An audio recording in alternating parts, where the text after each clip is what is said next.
زبان کاٹ دو، جسم و جان کاٹ دو، مدحت مرتضیٰ کی سزا دو مجھے، ذکر شاہ نجف سے رکوں گا نہیں، ذکر شاہ نجف سے رکوں گا نہیں، چاہے 100 بار سولی چڑھا دو مجھے، ٹکڑے ٹکڑے کرو میرا سارا بدن، ٹکڑے ٹکڑے کرو میرا سارا بدن، آگ روشن کرو اور جلا دو مجھے، جب میرے جسم کی راکھ بن جائے نا تو جاہلو پھر ہوا میں اڑا دو اسے، ایک دو دن نہیں صبح محشر تلک، ایک دو دن نہیں صبح محشر تلک، جس طرف جس جگہ یہ ہوا جائے گی یہ حلالی ماوالی کا وعدہ رہا، یا علی کی صدا ہے، بابا سے بلندر صلوات،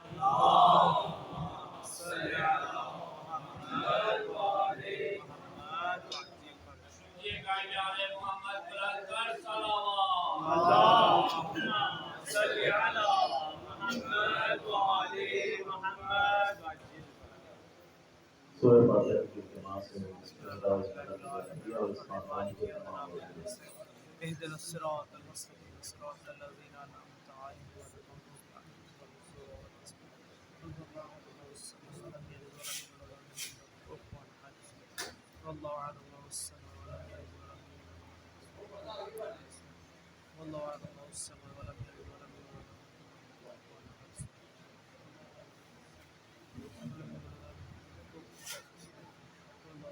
امام زمان علیہ السلام کی نبی کی تعظیم کے لیے صلوات پڑھنا۔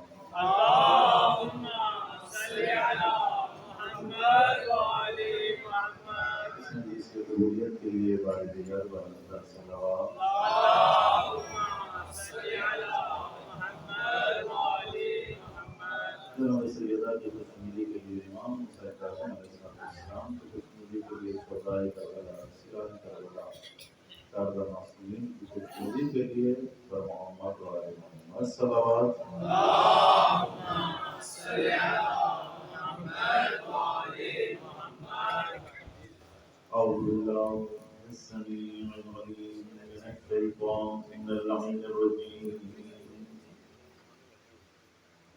بسم الله الرحمن الرحيم، الحمد لله رب العالمين، والصلاة والسلام على أشرف الأنبياء والمرسلين، حبيب إله العالمين أبي القاسم محمد، اللہم صلی علی محمد وعلی محمد، وعلى آل بيته الطيبين الطاهرين المعصومين المظلومين المحتجبين الذين أذهب الله عنهم الرجس وطهرهم تطهيرا، اللہم صلی علی محمد وعلی محمد، لعنة الله على أعدائهم أجمعين من يومنا هذا إلى قيام يوم الدين. أما بعد فقد قال الله سبحانه وتعالى في محكم كتابه الكريم وقوله الحق وهو أصدق القائلين، أعوذ بالله من الشيطان الرجيم، بسم الله الرحمن الرحيم، إنما وليكم الله ورسوله والذين آمنوا الذين يقيمون الصلاة ويؤتون الزكاة وهم راكعون، صلوات اللہم صلی علی محمد وعلی محمد، رب اشرح لي صدري ويسر لي أمري واحلل عقدة من لساني يفقهوا قولي، صلوات اللہم صلی علی محمد وعلی محمد، بغیر خالیہ معافی آنے والے افراد اور محمد والے محمد صلوات۔ اللہم صلی علی محمد وعلی محمد، بار دیگر بلندر صلوات۔ اللہم صلی علی محمد وعلی محمد، توجہ ہے ذاکرہ۔ ناظرین گرامی، خداوند عالم سورہ مائدہ میں ارشاد فرما رہا ہے کہ تمہارا ولی جو فقط و فقط اللہ ہے، اس کا رسول ہے، اور وہ صاحبان ایمان ہیں جو نماز قائم کرتے ہیں اور حالت رکوع میں زکوٰۃ دیتے ہیں۔ ناظرین گرامی، یہ آیت فقط امیر المومنین علی ابن ابی طالب علیہ السلام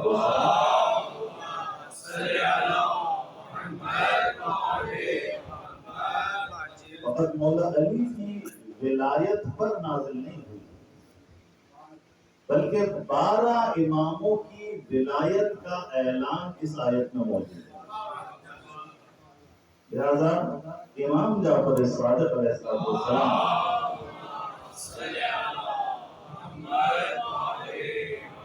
ارشاد فرماتے ہیں کہ جب بھی کوئی امام امامت کے منصب پر عملی طور پر فائز ہوتا ہے، ویسے تو سبھی امام ہیں، 12 امام، یعنی ابھی دیگر امام موجود، اگر حاضر امام موجود ہے جیسے مولا علی علیہ السلام، امام حسن بھی موجود ہے، امام حسین بھی موجود ہے، امام سجاد بھی موجود ہے، تو باقی ائمہ پریکٹیکلی امام نہیں ہیں، دور ہے جو محمد رسول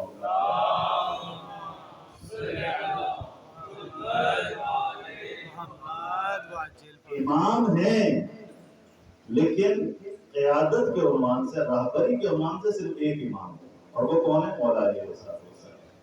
ٹھیک ہے، تو امامت ان کے پاس ہے، لیکن عملی طور پر ایک امام امامت کرے گا، یہ اللہ کا نظام ہے۔ کبھی بھی قوم جو قومیں ترقی نہیں کرتی اس لیے نہیں کرتی کہ جب بہت سارے قائد ہو جائیں تو قوم کس کے پیچھے چلے گی؟ امام ہمیشہ ایک ہونا چاہیے۔ تو گرامی، آیت یہ کہہ رہی ہے کہ تمہارا ولی تو فقط اور فقط اللہ ہے، اس کا رسول ہے، اور وہ صاحبان ایمان ہیں جو نماز قائم کرتے ہیں اور حالت رکوع میں زکوٰۃ دیتے ہیں۔ امام جعفر صادق علیہ السلام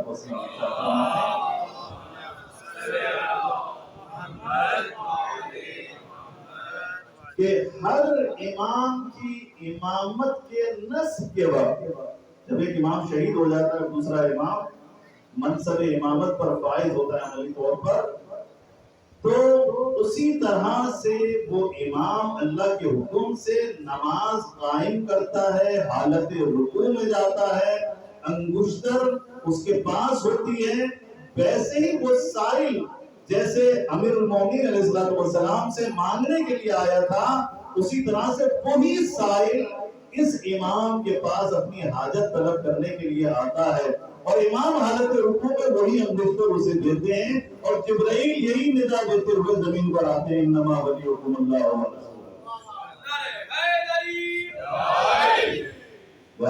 یعنی یہ ولایت اور امامت کی دلیل ہے آیت، اور ہر امام کے لیے۔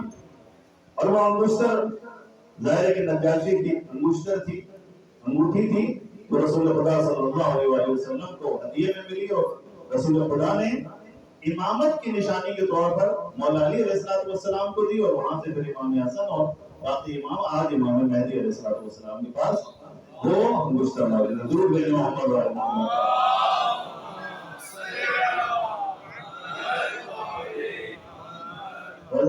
وہ سائل کون ہے؟ وہ فقیر کون ہے؟ وہ اللہ کا مقرب ترین فرشتہ جو اللہ کے حکم سے آتا ہے اور آ کر اپنی حاجت کو طلب کرتا ہے، سائل بن کر آتا ہے۔ یہ عظمت ہے آل محمد علیہ السلام کی کہ ان کے در پر فرشتے بھی فقیر بن کر آتے ہیں۔ یہ عظمت ہے آل محمد علیہ السلام کے، کبھی درزی بن کر آتے ہیں، اور ہم دیکھتے ہیں کہ آل محمد علیہ السلام کے ہر امام کی اپنی ایک عظمت ہے۔ آج چونکہ ٹاپک ہے امام حسین کاظم علیہ السلام کا، درود بھیجو مولا علی۔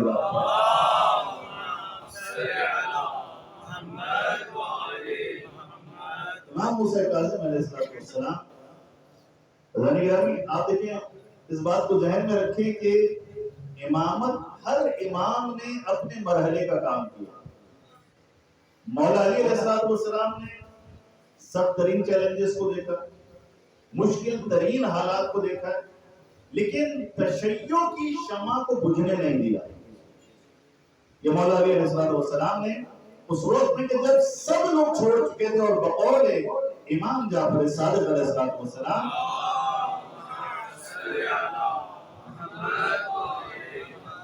کہ رسول اللہ صلی اللہ علیہ وآلہ وسلم کی وفات کے بعد سب لوگوں نے آل محمد کو چھوڑ دیا سوائے 3 افراد کی 4 افراد، ولایت علی کو چھوڑ دیا 3-4 افراد کے علاوہ۔ لہذا اتنی کم تعداد تھی، 3-4 سے زیادہ مولا علی کا نام لیوا نہیں تھے، اہل بیت کا نام لیوا نہیں تھے، دفاع کرنے والے نہیں تھے۔ لیکن ہم دیکھتے ہیں کہ وہی ایک زمانہ جو مولا علی علیہ السلام کا زمانہ تھا کہ جب 3-4 افراد صرف اہل بیت کا دفاع کرنے والے تھے، لیکن آہستہ آہستہ ہر امام نے اپنے زمانے میں جو رول پلے کیا اس کے نتیجے میں تشیع بڑھتی چلی گئی، ائمہ کے پیروکاروں میں اضافہ ہوتا چلا گیا۔ اور دار گرامی جب امام موسیٰ کاظم علیہ السلام کا زمانہ آیا ہے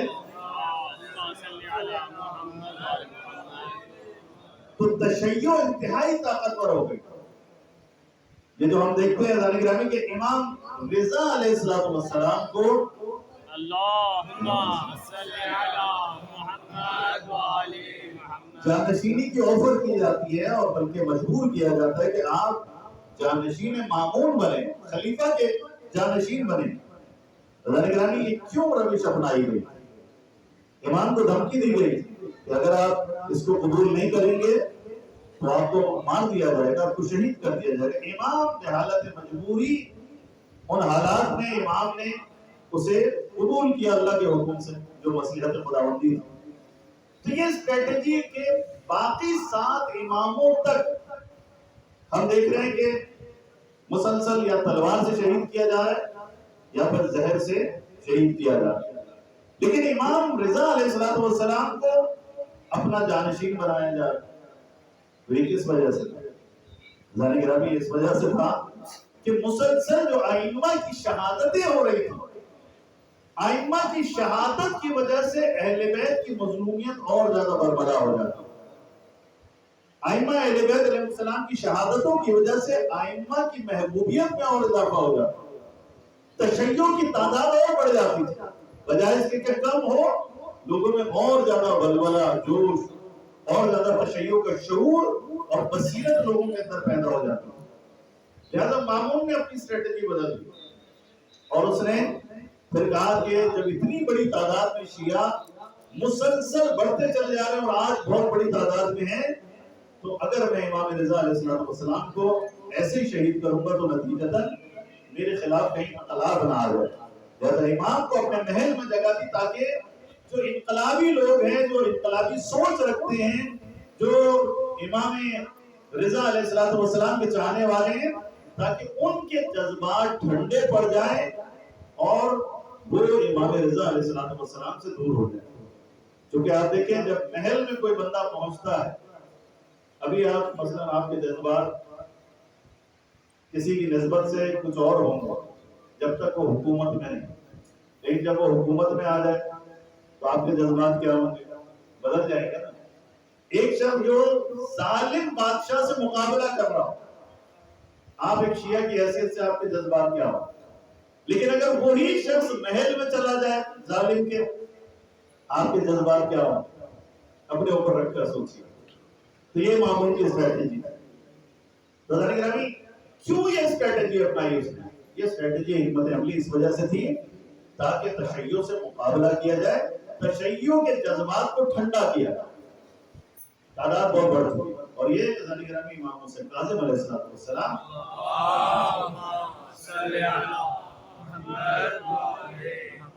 اور دیکھیں کہ امام کو لا یزال ینتقل من السجن الى السجن، تاریخ میں لکھا کہ مسلسل امام موسیٰ کاظم علیہ السلام کو ایک زندان سے دوسرے زندان، دوسرے زندان سے تیسرے زندان اور بالآخر امام کی شہادت زندان میں۔ کیوں؟ امام موسیٰ کاظم علیہ السلام کیا ایسا کام کر رہے تھے کہ جس کی وجہ سے مولا کو زندان میں ڈالنا پڑا؟ اور مسلسل امام نے تو مسلح جدوجہد نہیں کی تھی، امام کوئی مسلح اور عسکری تنظیم بنا کر کوئی ایکشن نہیں کرنے لگے تو کیا وجہ ہے؟ حضرت گرامی یاد رکھیے گا، امام کا وجود ہی ظالم کے لیے ایک بہت بڑے خطرے کی علامت ہے۔ امامت اور ولایت اور یہ منصب الہی ظالموں کے مقابلے میں، جابروں کے مقابلے میں، دنیا پرستوں کے مقابلے میں خود ایک خطرے کی گھنٹی تھی۔ اور امام کی جتنا، امام کا جو کیریکٹر تھا، کردار تھا، امام کی جو گفتار تھی، امام کے جو ایکشنز تھے، چاہے وہ بظاہر مسلحانہ نہیں تھے، عسکری نہیں تھے، لیکن اس کے باوجود امام کی ایک شخصیت ایسی تھی کہ لوگ دین حقیقی کی طرف راغب ہو رہے تھے۔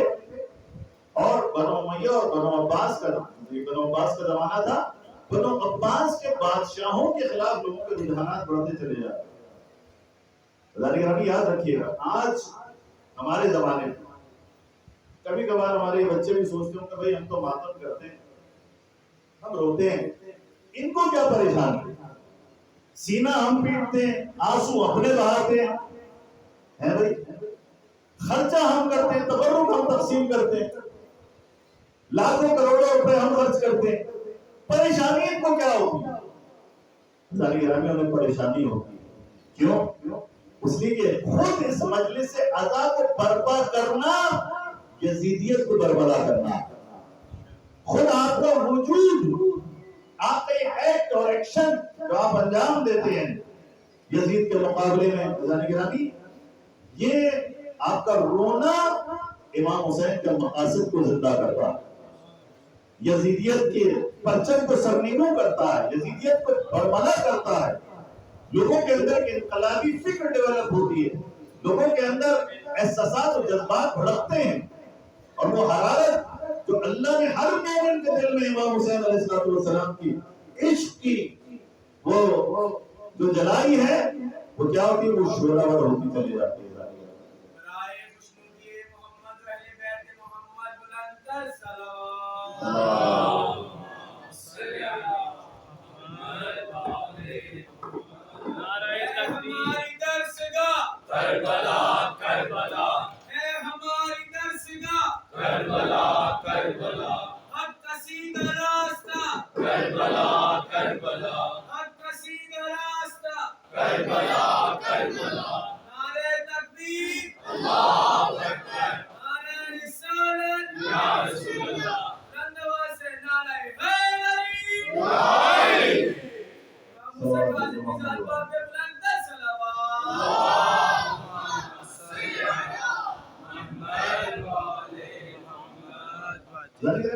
ہر امام نے اپنے زمانے میں جو اسٹریٹجی اپنائی ہے وہ اس زمانے کے تقاضوں کے مطابق۔ سب سے پہلا کام جو ہر امام کا تقریباً مشترکہ ظاہرانی جو اسٹریٹجی رہی، پہلا یہ کہ اپنی امامت کے اوپر جو دلائل تھے آئمہ اسے برملا کرتے تھے، آشکار کرتے تھے، لوگوں تک پہنچے کہ اہل بیت اور بلکہ آئمہ اہل بیت کوئی عام افراد نہیں ہے، عام حکمران نہیں ہے، عام قائدین نہیں ہے، بلکہ یہ وہ قائدین ہیں جنہیں اللہ نے قائد بنایا ہے، اللہ نے رہبر بنایا ہے، اللہ نے امام بنایا ہے۔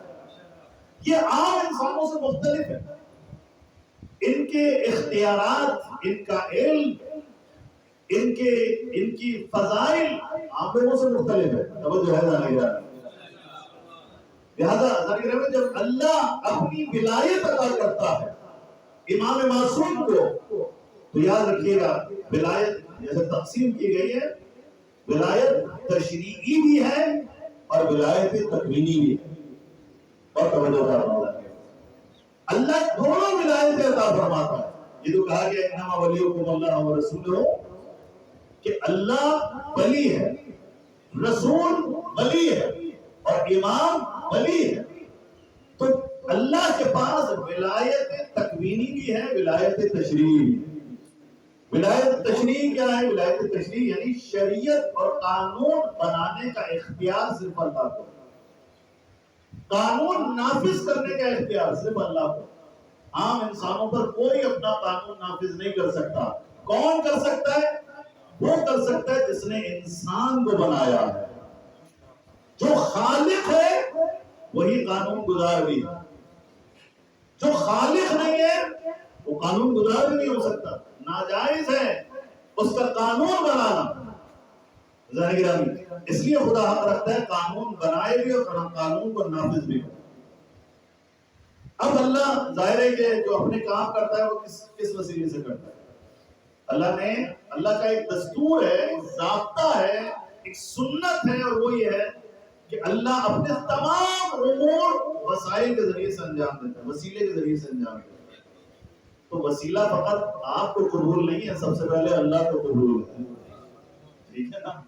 جو وسیلے کا لوگ انکار کرتے ہیں سب سے بڑھ کر بلکہ جس نے ہمیں اہل وسیلہ بنایا وہ خدا ہے. خدا نے حکم دیا ہے کہ آل محمد کو اپنا وسیلہ بناؤ.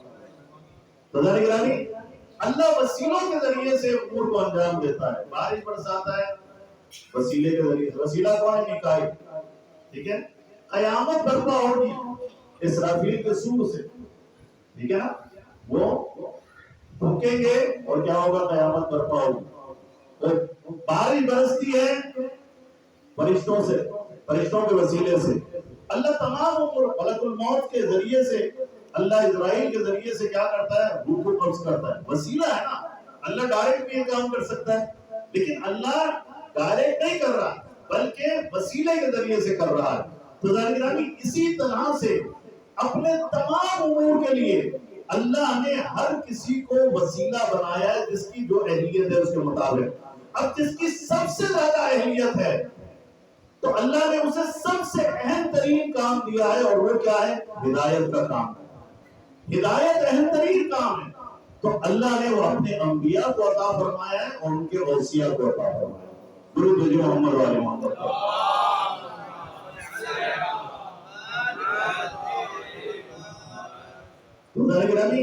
یہ شریعت کا نافذ کرنا اور یہ قانون کا نافذ کرنا کس لیے؟ جہاں نظم کے لیے وہاں ہدایت کے لیے. بنیادی جو ہدف ہے قانون نافذ کرنے کا تاکہ لوگ ہدایت پائیں، کمال پائیں، سعادت پائیں، وہ معاشرہ سعادت مند ہو. تو اللہ نے اپنے وسیلہ کسے قرار دیا؟ انبیاء کو، رسول خدا صلی اللہ علیہ وسلم کو.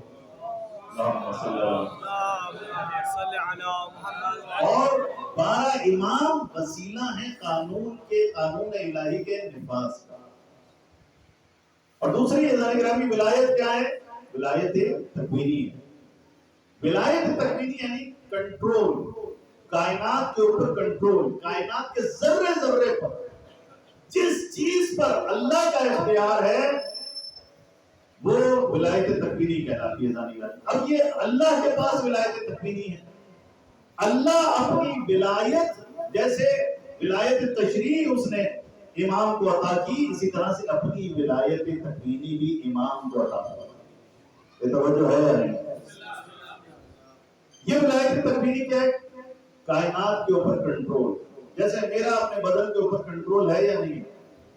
میں چاہوں تو ہاتھ اٹھاؤں، میں چاہوں تو ہاتھ نیچے کروں، میں چاہوں تو پلک بند کر لوں، اپنی آنکھ بند کر لوں، میں چاہوں تو کھول لوں، میں چاہوں تو بولوں، میں چاہوں تو نہ بولوں، میں چاہوں تو سنوں، میں چاہوں تو نہ سنوں، میں چاہوں تو چلوں، میں چاہوں تو نہ چلوں. یعنی پورے بدن کے اوپر ایک صحیح و سالم انسان کو اپنے بدن کے ایک ایک عضو کے اوپر کیا ہے؟ کنٹرول ہے. یہ کیا ہے؟ میری ولایت ہے اپنے بدن کے اوپر. تو گرامی یہ حضرت آیت اللہ خمینی کا چہل حدیث کے اندر فرمان ہے. انہوں نے بڑی خوبصورت کتاب لکھی ہے، 40 حدیثوں کی شرح لکھی ہے.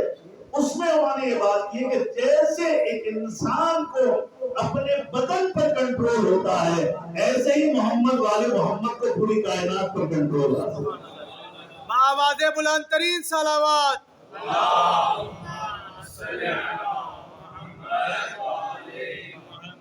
لہذا وہ خدا کے اذن سے اس کائنات میں جو چاہے کر سکتے. خدا کے اذن سے جو چاہے کر سکتے. جیسے میں اپنے بدن میں جو چاہے کر سکتا ہوں، کھڑا بھی ہو سکتا ہوں، بیٹھ بھی سکتا ہوں، چل بھی سکتا ہوں، رک بھی سکتا ہوں.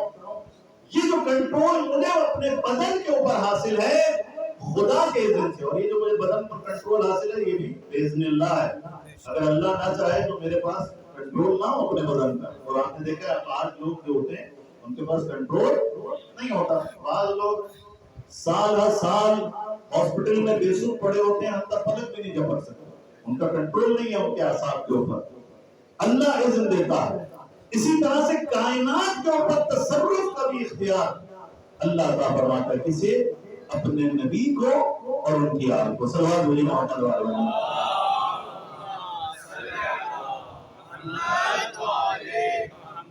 تو اسے ہم معجزہ بھی کہتے ہیں. معجزہ دلیل ہے نبوت کی بھی اور امامت کی.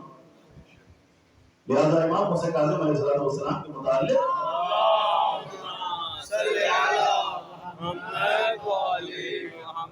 ملتا ہے کہ ہارون الرشید جو انتہائی ملعون انسان تھا, اس نے امام کی انسلٹ کرنے کے لیے ایک دفعہ اپنے دسترخوان پر بلایا. امام دسترخوان پر پہنچے. اب ظاہر ہے کہ امام کو مجبور کیا گیا.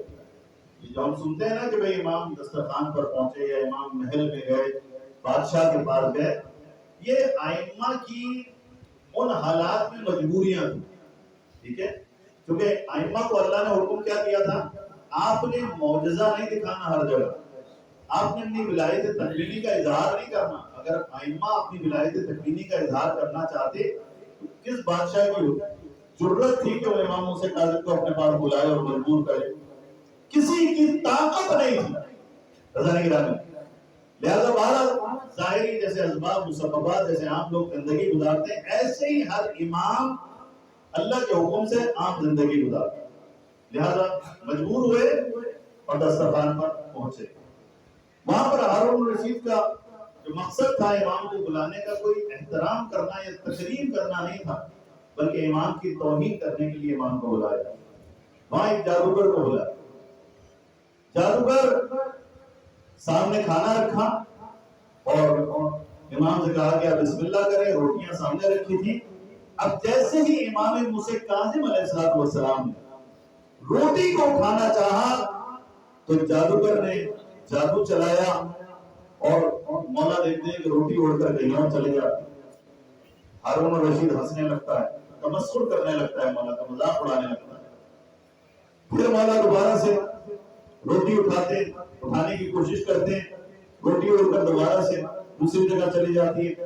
جب 2-3 دفعہ یہ ماجرا تکرار ہوا تو مولا نے ایک دفعہ گردن گھما کر دیکھا کہ قالین دیوار پر ٹنگا ہوا ہے جس میں شیر بنا ہوا.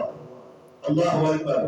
جیسے ہی مولا نے شیر کو دیکھا, ایک دفعہ شیر کو مخاطب کر کے کہا, اے درندے آ اس جادوگر کو نکل جا, اس جادوگر کو کھا جا. اللہ گرامی, وہ شیر کن فیکون کے حکم سے وہ تصویر حقیقی معنوں میں درندہ بن کر اس جادوگر کو نکل جاتی ہے. ایک دفعہ جب ہارون یہ منظر دیکھتا ہے, گر جاتا ہے, بے ہوش ہو جاتا ہے.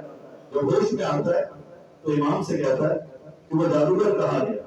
کیا وہ جادوگر شیر کے پیٹ میں تھا؟ شیر کیا پلٹا نہیں سکتے؟ کہا کہ اگر موسیٰ کا عصا سانپوں کو نگل دیتا, اگل دیتا تو آج تمہارا جادوگر بھی واپس آ جاتا. ایک دفعہ چلا گیا تو چلا گیا. اللہ اکبر. یہ کیا تھا؟ یہ دلیل ہے, ولایت تکوینی معجزہ ہے امامت امام موسیٰ کاظم علیہ السلام.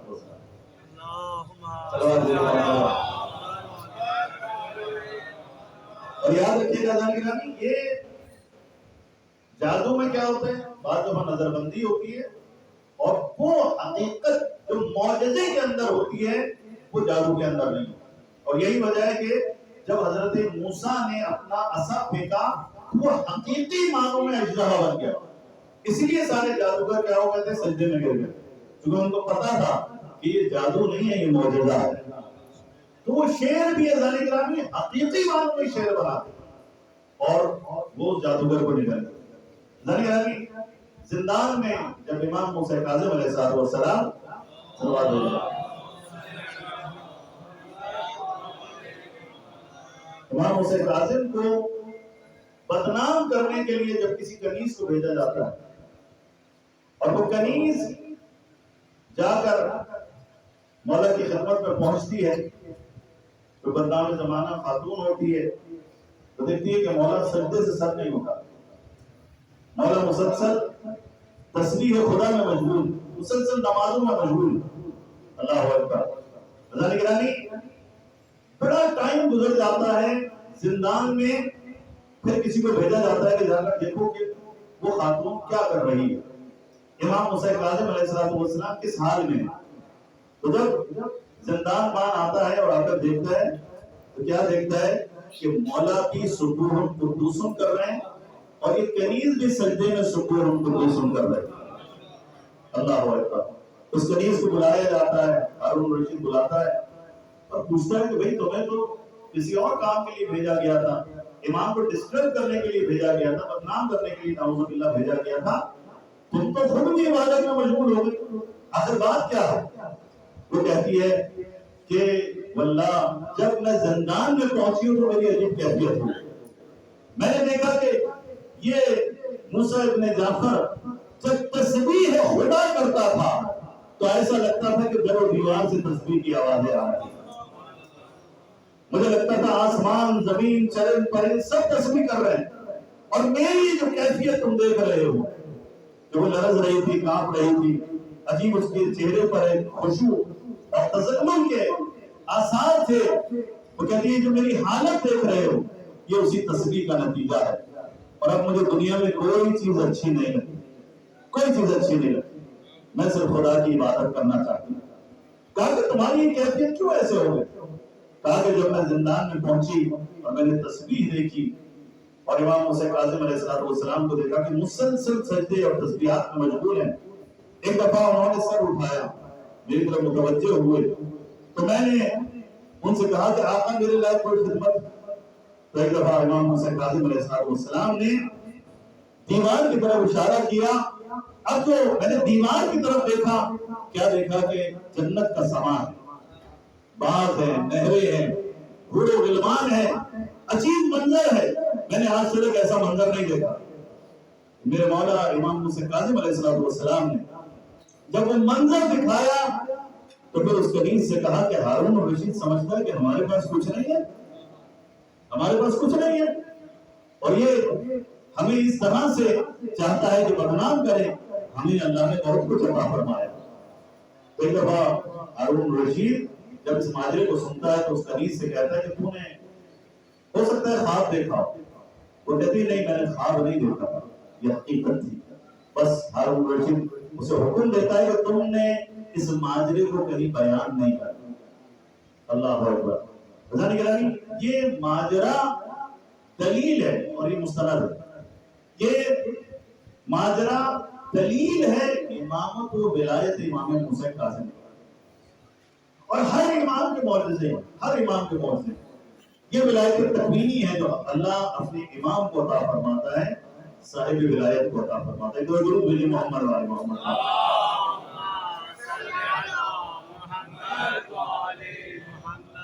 ہر امام نے اپنے علم کا بھی اظہار کیا، ہر امام نے. کیوں؟ ہمارا عقیدہ ہے انا مدینۃ للبالی بابھا، یہ رسول اللہ کا فرمان ہے. شیعہ سنی سب نے نقل کیا کہ مولا علی دروازہ شہر علم نبی ہیں اور ہمارے عقیدے کے مطابق ہر امام باب العلم ہوتا ہے، ہر امام باب العلم ہوتا ہے. جب اپنے زمانے میں ان کو امامت نصیب ہوتی ہے تو باب مدینۃ العلم ہوتا ہے. ذانی گرامی لہذا امام موسیٰ کاظم علیہ السلام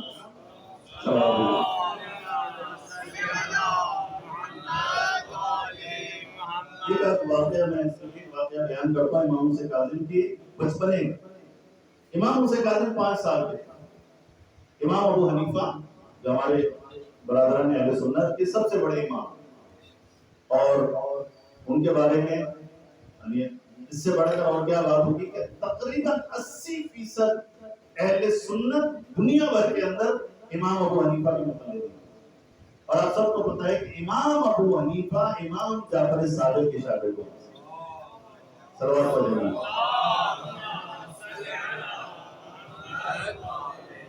تو امام ابو حنیفہ اور یہ آج کل کتابیں بھی لکھی گئی ہیں ان کے اوپر، ان کی زندگی نامے کے اوپر. امام ابو حنیفہ کی شہادت بھی، ان کو جو قتل کیا گیا وہ محبت علی کی وجہ سے کیا گیا. اہل بیت علیہ السلام سے محبت کے اظہار کی وجہ سے انہیں قتل کیا گیا. امام ابو حنیفہ جو امام جعفر صادق کے شاگرد تھے، اہل بیت کے شاگرد تھے، لیکن بہرحال وہ اپنی فکر رکھتے تھے، اپنی ان کی رائے تھی، ان کا اپنا فتویٰ تھا. امام جعفر صادق علیہ السلام کے مقابلے میں وہ اپنا فتویٰ دیا کرتے تھے، اور یہ بڑی تعجب کی بات ہے. بہرحال امام جعفر صادق علیہ السلام کی خدمت میں جب یہ آئے ابو حنیفہ، تو دیکھا کہ امام عبادت میں مشغول ہے، اور امام جو ہے وہ مسلسل نمازیں پڑھ. تو دیکھا کہ پاس ایک بچہ بیٹھا ہوا 5 سال، اسے گمان ہوا کہ یہ امام جعفر صادق علیہ السلام کے فرزند امام موسیٰ کاظم. ایک دفعہ امام کے پاس گئے اور جا کر ایسے ہی سوال کر لیا کہ بتاؤ کہ انسان اپنے افعال میں مجبور ہے یا خود مختار ہے؟ اس زمانے میں یہ مسئلہ بڑا اٹھا ہوا، یعنی امام ابو حنیفہ کے زمانے میں، امام جعفر صادق، امام باقر کے زمانے میں بڑی علمی آباز تھی سوال ایسا کہ انسان مجبور ہے یا خود مختار ہے. تو وہاں امام موسیٰ کاظم علیہ السلام جو اس وقت 5 سال کے تھے، امام نے وہاں پر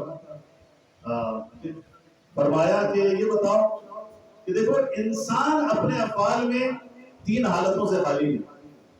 یا انسان جو فعل انجام دیتا ہے خود انجام دیتا ہے، یا انسان کا فعل اللہ انجام دیتا ہے، جو عمل انجام دیتے ہیں آپ سب میں، یا خود انسان انجام دیتا ہے، یا اللہ انجام دیتا ہے، یا دونوں مشترک طور پہ انجام دیتا ہے. 3 حالتوں میں سے خالی نہیں ہے.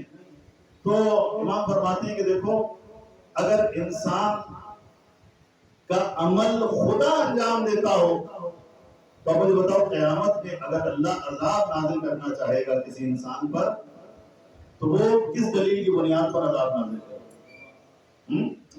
اگر عمل خدا نے انجام دینا ہے تو عذاب بندے پر کیوں ہوگا؟ اور اگر خدا اور انسان دونوں مشترکہ طور پر عمل انجام دیتے ہیں تو پھر انسان پر عذاب کیوں اور خدا اپنے آپ کو کیوں بچائے گا؟ ہونا تو یہ چاہیے کہ دونوں کے اوپر نعوذ باللہ کیا ہو جناب، جو بھی سزا جزا ہے وہ دونوں کے لیے ہو، ایک کے لیے ہو ایک کے لیے نہ ہو. تو یہ لاجیکل نہیں ہے، یہ عدل کے مطابق نہیں ہے. بس بچا ایک آپشن، یہ جو انسان اللہ نے خلق کیا ہے اسے خود مختار خلق کیا ہے، لہذا جو بھی عمل وہ انجام دیتا ہے اگر برا فعل انجام دے گا اللہ اس پر عذاب نازل کرے گا، اور اچھا فعل انجام دے گا تو اللہ اسے ثواب دے گا. بزرگ گرامی 5 سال کے بچے کی یہ جواب سن کر ایک دفعہ امام ابو حنیفہ بہت بڑے فقیہ تھے، حیران و پریشان ہو جاتے ہیں. ایک دفعہ اور آتے ہیں، دیکھتے ہیں کہ امام موسیٰ کاظم چھوٹے تھے اور نماز پڑھ رہے تھے، لیکن ایسی جگہ نماز پڑھ رہے تھے کہ جہاں سے لوگ گزر رہے تھے. تو امام جعفر صادق علیہ السلام سے جب ملتے ہیں تو کہتے ہیں کہ بھئی آپ کا یہ بیٹا میں نے دیکھا کہ ایسی جگہ نماز پڑھا تھا جہاں سے لوگ گزر رہے تھے. اب ان کے یہ بہت بڑا مسئلہ ہے کہ سامنے سے گزر جائے تو نماز ان کی خراب ہو جاتی ہے، ٹھیک ہے، لیکن الحمدللہ ہماری نماز بڑی پکی ہوتی ہے، صحیح ہے، پورا جلوس بھی گزر جائے تو نماز کو کچھ نہیں ہوتا، لیکن ان کا یہ پرابلم ہے. تو بہرحال تو امام ابو حنیفہ جو ہے وہ گلہ کرتے ہیں کہ بھئی آپ کا بیٹا لوگ سامنے سے گزر رہے ہیں وہ نماز پڑھ رہے ہیں. تو امام نے کہا کوئی اسی سے پوچھ لے. ایک دفعہ امام جعفر صادق علیہ السلام نے امام موسیٰ کاظم علیہ السلام کو بلایا اور کہا کہ دیکھو بھئی یہ کیا کہہ رہے ہیں. تو اس نے اپنا مدعا بیان کیا کہ بھئی آپ نماز پڑھ رہے تھے، لوگ سامنے سے گزر رہے تھے. تو امام نے وہاں پر اس کے جواب میں ارشاد فرمایا کہ دیکھو خدا نے قرآن میں کہا ہے کہ نحنو اقرب من حبل الورید، کہ ہم کیا ہیں، لوگوں کی جانوں سے زیادہ ان کے نزدیک ہیں، شہر کے حیات سے بھی نزدیک ہیں. تو مجھے بتاؤ جو شہر کے حیات سے بھی تم سے نزدیک ہو تو لوگوں کے آمنے سامنے جانے سے کیا ہوتا ہے؟ آنے جانے سے لوگوں کے کیا ہوتا ہے، کیا فرق پڑتا ہے؟ خدا تو ہماری ذات سے بھی زیادہ ہم سے نزدیک ہے. ابو حنیفہ جب یہ جملہ سنتا ہے تو حیران ہو جاتا ہے جواب سنتا ہے. تو ذرا کرام یہ امام موسیٰ کاظم علیہ السلام کے بچپن کے واقعہ. ایک آج جملہ اور آپ کی ذہنوں میں تمام کر دیتا ہوں. امام موسیٰ کاظم علیہ السلام کی جو اسٹریٹجی سیاسی اور اجتماعی حکمت عملی وہ کیا ہے؟ ایک طرف امام لوگوں کو امامت کی طرف بلاتے تھے اور یہ سمجھانے کی کوشش کرتے تھے کہ دیکھو امامت کے مقابلے میں جو بھی آئے گا وہ شخص باطل پر ہوگا اور کبھی بھی ظالم حکمران کی حکمرانی کو قبول نہیں کرنا. امام کے اس پہ پہلے امام سے لے کے آخری امام تک ہر امام کے اس کے اوپر اقوال موجود ہیں اور یہی وجہ ہے کہ تشیع پوری تاریخ میں ہمیشہ آپ دیکھ لیجئے مولا علیہ السلام کی وہ 4.5 سال کی زندگی حکومت کی اور 6 مہینے امام موسیٰ کاظم امام حسن مشتبہ کی, یعنی ٹوٹل 5 سال آپ سمجھ لیں تقریباً ائمہ علیہ السلام کی حکومت کے, باقی سب اپوزیشن. اب جو حکومت آئے گی وہ امام مہدی علیہ السلام کی آئے گی جو انشاءاللہ سب جبران کر دیں گے. درود بھیجے امام مہدی علیہ السلام.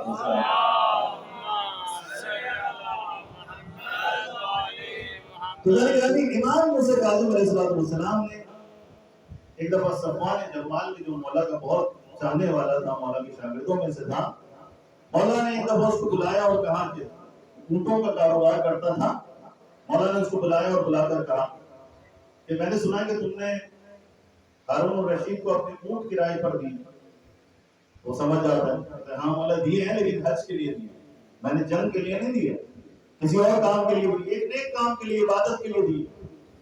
تو مولا نے کہا کہ ٹھیک ہے تم نے عبادت کے لیے دیے ہیں, حج کے لیے دیے ہیں, لیکن اتنا بتلاؤ ہمارے عقیدے کے مطابق ظالم کے لیے دعا نہیں کرنی چاہیے, لیکن تمہارے دل میں یہ تو ہے نا کہ بار الہ یہ ہارون الرشید جائے حج پر اور صحیح اور سالم واپس آئے تاکہ میرا کرایہ دے سکے. سر جھکا کے کہتا ہے ہاں مولا میرے دل میں یہ بات تو ہے, بس یہی وہ بات ہے کہ جو تیرے لیے جائز نہیں ہے, تیرے لیے زیبا نہیں ہے. اللہ اکبر. بس ایک جملہ سنتا ہے اور ایک دفعہ ارادہ کرتا ہے کہ اپنا سارا کاروبار ختم کر دے. ہارون الرشید کے پاس جاتا ہے اور جا کر کہتا ہے کہ ہارون میں اپنا کاروبار ختم کر رہا ہوں, میں اپنے اونٹ بیچ رہا ہوں اور میں بوڑھا ہو گیا اور میں کاروبار نہیں کرنا چاہتا. ہارون الرشید سمجھ جاتا ہے, کہتا ہے کہ مجھے یقین ہے کہ یہ تیرا ارادہ نہیں ہے, تیرے امام کا ارادہ ہے. تیرا امام چاہتا ہے کہ مجھے تو اونٹ کرائے پر نہ. بہرحال ذریعہ یہ ایک واقعہ, ایک ماجرا. دوسرا ماجرا ہے علی ابن عقیل کا, اور یہاں سے ایک پیغام دے کر آپ کی ذہن سے تمام کروں گا. ذریعہ اپنے امور سے جو حالات حاضرہ کبھی لا تعلق نہیں رہنا. آل محمد کے چاہنے والے کبھی حالات حاضرہ سے لا تعلق نہیں رہتے. مجھے تعجب ہوتا ہے, کوئی کہتا ہے جی ہمیں اس سے کیا دنیا میں کیا ہو رہا ہے, ہمیں اس سے کیا ملک کے اندر کیا ہو رہا ہے. بھئی آپ کو اگر اس سے سروکار نہ ہو تو آپ پھر میرا خیال ہے ہم شیعہ ہونے کا دعویٰ چھوڑ دیں. علی کا شیعہ تو وہ ہے جو بیدار ہو, جو حالات حاضرہ سے آگاہ ہو, جو امور کے اندر دلچسپی بھی لیتا ہے اور اپنا رول پلے کرنے کی کوشش کرتا ہے, بہتری لانے کی کوشش کرتا ہے. اگر آپ حالات حاضرہ سے تعلق ہوں گے تو آپ رول بھی نہیں پلے کر پائیں گے. ائمہ اور ان کے اصحاب کبھی لا تعلق نہیں رہتے. ٹھیک ہے. صفوان جمال جو مولا کے شاگردوں میں سے تھا, بڑے قریبی مولا کے معرفت رکھنے والوں میں سے تھا, عاشقوں میں سے تھا اور بڑا فقیہ اور بڑا عالم انسان تھا. امام نے اسے حکم دیا کہ ہارون اور رشید کے محل میں تمہیں کوئی پوسٹ قبول کرنی, کوئی وزارت قبول کرنی. وہ تعجب کرتا ہے کہ مولانا آپ کیا کہہ رہے ہیں, ایک طرف تو آپ ظالم کی مخالفت کرتے ہیں اور ہمیں منع کرتے ہیں. صفوان جمال کو آپ نے منع کر دیا کہ جمل نہ دے, یعنی اونٹ نہ دے کرائے پر, اور کہاں ابھی آپ مجھے حکم دے رہے ہیں کہ آپ وزارت قبول کریں. مولا فرماتے ہیں ہاں یہ اس وقت کی ضرورت ہے, تم اس کے محل میں جا کر بیٹھو تاکہ ہمارے چاہنے والوں کی مشکلات کو آسان ہو. تمہارا ہدف ظالم کی مدد کرنا نہیں ہے, تمہارا ہدف مظلوموں کی مدد کرنا ہے. کہاں بیٹھ کر؟ اس کے محل میں بیٹھ. اور پھر اسے وزیر خزانہ بنایا گیا. بتائیے بڑا طویل اور اس واقعہ ہے بارے میں اس کو بیان نہیں کرتا, صرف مقصد سمجھانا چاہتا ہوں. کئی دفعہ اس نے کہا کہ مولا میں اس ظالم کے دربار میں نہیں جانا چاہتا، مجھ سے برداشت نہیں ہوتا وہ جو ظلم کرتا ہے۔ مولا نے کہا نہیں، میرا حکم ہے کہ تمہیں یہ وزارت قبول کرنی ہے اور باقی رہنا ہے۔ یہاں سے ہمیں سمجھ میں آیا جانے گرامی کہ ہمیں انسانیت کی خدمت کے لیے، آل محمد کے چاہنے والوں کی خدمت کے لیے ہمیں کسی نہ کسی ایسی جگہ جا کر بیٹھنا چاہیے کہ جہاں ہم اچھے طریقے سے خدمت کر سکیں، ظلم نہ کریں، زیادتی نہ کریں، تجاوز نہ کریں، لیکن خدمت کریں، میرٹ کی بنیاد پر کریں، لیکن کریں، خدمت کریں۔ ظاہر یہ بڑا امپورٹنٹ مسئلہ ہے۔ اسی طرح سے حالات حاضرہ ہے، ملک کے حالات، ملک کے اندر کیا ہو رہا ہے؟ آپ کو جی میں تو عزادار ہوں، مجھے اس سے کیا، میں تو نمازی ہوں، مجھے اس سے کیا؟ نہیں بھائی، عزادار ہو تو تمہارا ایک رول ہونا چاہیے اپنے مملکت کے امور میں۔ اگر تم نمازی ہو تمہارا ایک رول ہونا چاہیے اپنی مملکت کے امور میں۔ دیکھیے یاد رکھیے گا، حکمران بڑی امپورٹنٹ چیز ہوتا ہے، حاکم بہت امپورٹنٹ چیز ہوتا ہے۔ یہی وجہ ہے ہر امام نے حکومت بدلنے کی کوشش کی ہے یا نہیں کی؟ بھائی ائمہ میں دعائیں پڑھتے تھے، عبادت کرتے تھے، سب کچھ کرتے تھے۔ امام موسیٰ کاظم علیہ السلام اپنی عبادت کرتے کیوں خلیفہ کو چیلنج کرتے تھے؟ کیوں اس کی حکومت چھیننے کی کوشش کرتے تھے؟ بھائی اگر یہاں اتنے سارے عبادت گزار بیٹھے ہوئے ہیں اور امام موسیٰ کاظم بھی اگر صرف عبادت کرتے اور بادشاہ کو ان کی عبادت سے کوئی خوف نہ ہوتا تو وہ امام کو کیوں شہید کرتے؟ ہر امام کو کیوں شہید کیا خلفاء نے؟ اس لیے کہ وہ اپنی حکومت کے بارے میں خوفزدہ رہتے تھے کہ آل محمد حکومت کے دعوے دار، خلافت کے دعوے دار، سیاست کے دعوے دار۔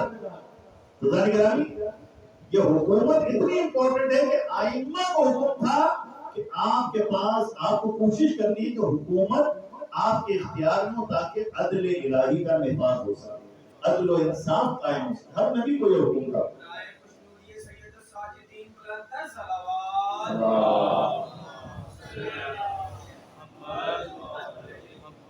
اور اسی طرح سے ذرا گرامی ہمیں بھی یہی حکم ہے، عدل و انصاف کے لیے ہم لوگ کیا کریں؟ ہم سب کوشش کریں۔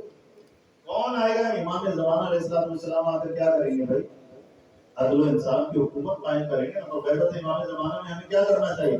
بعض لوگ کہتے ہیں کہ ہمیں کچھ بھی نہیں کرنا چاہیے، جو کریں گے امام کریں گے۔ نہیں اذان کرام، یہ حکم نہیں ہے۔ حکم یہ ہے کہ جیسے ائمہ نے اپنے زمانے میں عدل و انصاف کے لیے، اس کے قیام کے لیے کوشش کی ہے، آپ کو بھی قیام کی کوشش کرنی ہے۔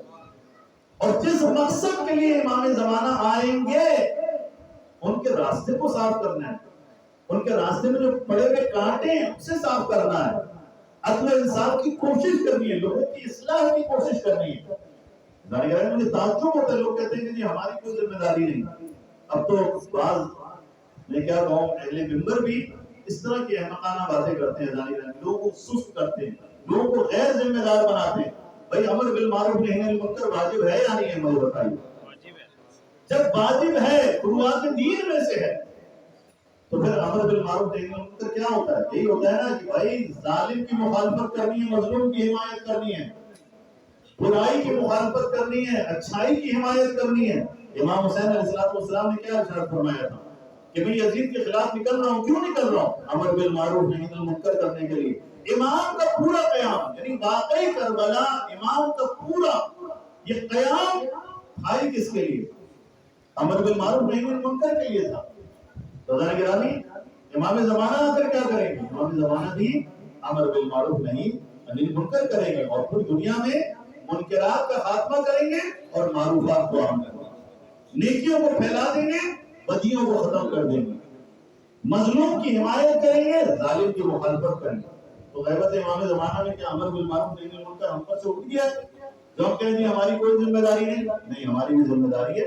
آج اگر مظلوم یمن کے اندر موجود ہیں، ہم پر ذمہ داری عائد ہوتی ہے کہ علی ابن ابی طالب کے وہ چاہنے والے جو بھوکے مر رہے ہیں ان کی مدد کے لیے کم از کم آواز سے اٹھائیں نا، کم از کم ان کے لیے دعا تو کریں، کم از کم ان کی فکر تو کریں۔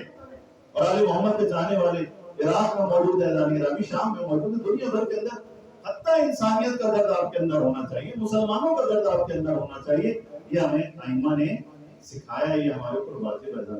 غیبت امام زمانہ میں ہاتھ پہ ہاتھ دھر کے بیٹھ جانا یہ انتظار نہیں ہے، بلکہ عمل کرنا اور راستے سے کانٹے ہٹانے کی کوشش کرنا یہ ہم سب کی ڈیوٹی، میں نے بہت زحمت دی آپ کو، اور ایام غم ہیں اور آپ مسلسل بیوی کو ان کے لال کا غصہ دے دیں۔ امام حسین کاظم علیہ السلام روایات میں ملتا ہے رضوان گرامی لا يزال ينتقل من السجن الى السجن، میرا مولا امام حسین کاظم مسلسل ایک زندان سے دوسرے زندان میں منتقل ہوتے رہے، اجرکم اللہ، اور عزاداروں زندان میں بھی آزاد نہیں تھے، مسلسل ہتھکڑیاں بیڑیاں پہنی ہوئی، اللہ اکبر، مسلسل ہتھکڑیاں بیڑیاں پہنی ہوئی تھی۔ اور یہی وجہ ہے رضوان گرامی کہ امام حسین کاظم نے وصیت کی تھی کہ مجھے انہی ہتھکڑیوں بیڑیوں کے ساتھ اپنایا جائے، اسی حال میں اپنے جب رسول اللہ سے ملنے جاؤں گا، اسی حال میں اپنے رب سے ملنے جاؤں گا، اللہ اکبر۔ عزاداروں میرے مولا امام حسین کاظم علیہ السلام کا جنازہ پل بغداد پر رکھ دیا گیا۔ کوئی جنازہ فرزند رسول کا اٹھانے والا نہیں تھا، 4 مزدوروں کو بلایا گیا، اجرکم اللہ۔ عزاداروں بہرحال جنازہ اٹھا، اور پھر جب اٹھا تو بڑی شان و شوکت کے ساتھ اٹھا۔ عزاداروں میں امام حسین کاظم کی بارگاہ میں ہاتھ جوڑ کے کہوں گا، مولا آپ بڑے مظلوم ہیں، آپ بڑے مظلوم ہیں، لیکن جو مظلومیت میرے مولا سید سرکار کی ہے، مولا وہ مظلومیت کسی امام کی نہیں ہے۔ یہی وجہ ہے کہ جب میرے مولا سید سرکار سے پوچھا جاتا، مولا سب سے زیادہ مصیبتیں کہاں چھوٹی، میرا مولا زور زور سے کہا کرتا تھا اشار اشار اشار۔ کسی نے پوچھا مولا شام میں کیا تھا، مولا چیخ کر کہا کرتے تھے بغیرتوں کا مجمع تھا، شرابی کا دربار تھا، اور نبی کی نواسیاں تھی، علی کی بیٹیاں تھی، اجرکم اللہ۔ عزاداروں میرے مولا سے جب کسی نے پوچھا مولا کب تک روئیے گا، کب تک گریہ کیجیے گا، شہادت تو آپ کی میراث ہے، تو وہاں میرا مولا امام سجاد فرمایا کرتا تھا کہ شہادت ہماری میراث ہے، لیکن پوچھنے والے اتنا بتلا دے، کوفہ و شام کے بازاروں میں نبی زادیوں کا بے پردہ گھمایا جانا، دربار شام میں نبی کی نواسیوں کا جانا، بے غیرتوں کے مجمع میں بیویوں کا آنا، کیا یہ بھی ہماری میراث ہے؟ اجرکم اللہ۔ عزاداروں ابن عتیبہ کہتا ہے میں مدینے کا رہنے والا تھا، لیکن شام کسی کام سے گیا، میں نے سنا کہ شام میں کمرے کے اندر بیٹھا ہوا تھا، میں نے شام کے بازار سے کچھ رقص و سرور کی آوازیں سنی، ڈھول بجنے کی آوازیں سنی۔ پاس بیٹھے ہوئے شخص سے پوچھا آج کوئی عید کا دن تو نہیں ہے، لوگ خوشی کیوں منا رہے ہیں؟ عزاداروں اس نے کہا کہ اسیروں کا کوئی قافلہ ہے جس نے خلیفہ کے خلاف خروج کیا تھا، ان کو پکڑ کر لایا جا رہا ہے، لوگ خوشیاں منا رہے ہیں۔ ابن عتیبہ کہتا ہے مجھے تجسس ہوا، میں باہر نکلا، میں نے عجیب منظر دیکھا، اسیروں کا یہ قافلہ عجیب نورانی شخصیتوں اور شخصیات کے اوپر مبنی تھا۔ میں نے دیکھا نو کے نازہ پر کچھ سر سوار تھے، میں نے دیکھا کچھ بیویاں تھی جن کے سروں پہ چادریں نہیں تھی، میں نے دیکھا ایک قیدی تھا جس کے ہاتھوں میں ہتھکڑیاں، پاؤں میں بیڑیاں اور گردن میں توق تھا، سر جھکائے ہوئے تھا۔ میں دوڑ کر اس قیدی کے پاس پہنچا، میں نے کہا قیدی یہ کیا ماجرا ہے، تم لوگوں کے ساتھ کیا ہو گیا، تم بڑے محترم خاندان سے لگتے ہو۔ ایک دفعہ مولا سید سجاد نے سر اٹھا کر کہا ابن عتیبہ تم تو مدینے کے رہنے والے ہو، تم شام میں کیا کر رہے ہو؟ ابن عتیبہ کہتا میں لرزنے لگا، کانپنے لگا، یہ کون شخص ہے جو میرے نام سے مجھے جانتا ہے؟ عزاداروں ایک دفعہ زمین پر مولا کے قدموں میں گر کر کہتا ہے ابن عتیبہ آپ کون ہے؟ آپ کا نام کیا ہے؟ آپ کا خاندان کون سا ہے؟ کہا ابن عتیبہ پہچانا نہیں، میں سید سجاد مظلوم کائنات حسین کا بیٹا ہوں۔ اجرکم اللہ۔ اداکاروں اتفاق میں ہوتا ہے تو پریشان ہو کر کہتے ہیں مولا یہ کیا دیکھ رہا ہوں؟ یہ سب کیسے ہوا؟ یہ سب کس کے ہیں؟ ایک دفعہ میرے مولا سید سجاد نے اشارہ کر کے کہا وہ جو سر میں کے نیزہ کا تلاوت کر رہا ہے وہ میرے بابا کا سر ہے، وہ میرے چچا عباس کا سر ہے، وہ میرے بھائی علی اکبر کا سر ہے۔ ابن عتیبہ پیچھے پلٹ کر نہ دیکھنا، اور نبی کی نوازیاں سرمت کے بازار شاہ کر بنی۔ اجرکم اللہ۔ اداکاروں سر پیٹنے لگتا ہے، رونے لگتا ہے، پھر کہتے ہیں مولا میں آپ کی کیا خدمت کر سکتا ہوں، میں آپ کی کیا مدد کر سکتا ہوں؟ اللہ اکبر۔ وہاں میرے مولا سید سجاد نے کہا ابن عتیبہ کیا تیرے پاس کچھ درہم و دینار ہے؟ کہا ہاں مولا میرے پاس 2000 درہم ہے۔ کہا جا بازار سے جا کر کچھ چادریں خرید لا، فاطمہ کی بیٹیاں سب ننگے ہیں۔ عزادار دکان پر جاتا ہے، چادریں خرید کر لاتا ہے، بیویوں میں چادریں تقسیم کی جاتی ہیں، بیویاں خوش ہو کر چادریں سر پر رکھتی ہے، لیکن ابھی خوشی ختم نہیں ہوئی تھی کہ نیزہ بردار آگے بڑھتے ہیں، چادریں چھیننا شروع کرتے ہیں، بازار شام میں آواز گونجتی ہے واحدہ والیہ محمد۔ اجرکم اللہ۔ اداکاروں بس ابن عتیبہ سر پیٹتا ہوا مولا کی خدمت میں آؤ، کہتے مولا مجھے معاف کیجیے، کوئی اور خدمت بتائیے۔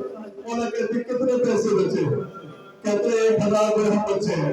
مولا کہتے ہیں کہ یہ نیزہ بردار جن کے نیزوں کے اوپر سر ہے نا، ان نیزہ برداروں سے کہو کہ اپنے سر لے کر آگے چلے جائے، آگے لے کر چلے جائے۔ پوچھتے ہیں مولا کس وجہ سے؟ مولا کہتے ہیں کہ دیکھو جب تم انہیں پیسے دو گے نا اور یہ سر لے کر آگے جائیں گے تو پھر تماشائی بھی آگے چلے جائیں گے۔ ارے میرے پھوپھی زینب کے سر پر لوگوں کی نگاہیں نہیں پڑیں گی، میری ماں کے سر پر لوگوں کی نگاہیں نہیں پڑیں گی۔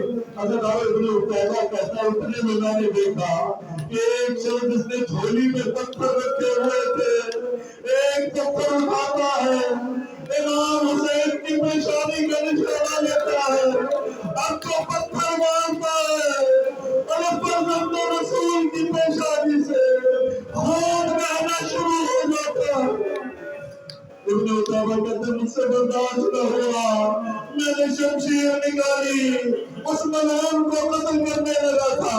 ایک دفعہ سید سجاد کی آواز آتی ہے ابن عتیبہ رک جا یہ کام نہ کرنا، ارے تجھ سے ایک پتھر برداشت نہ ہوا۔ ہم کوفہ سے شام تک پتھر برداشت کرتے چلے۔ اللہ رسول اللہ قوم سيعلم الذين من أي مات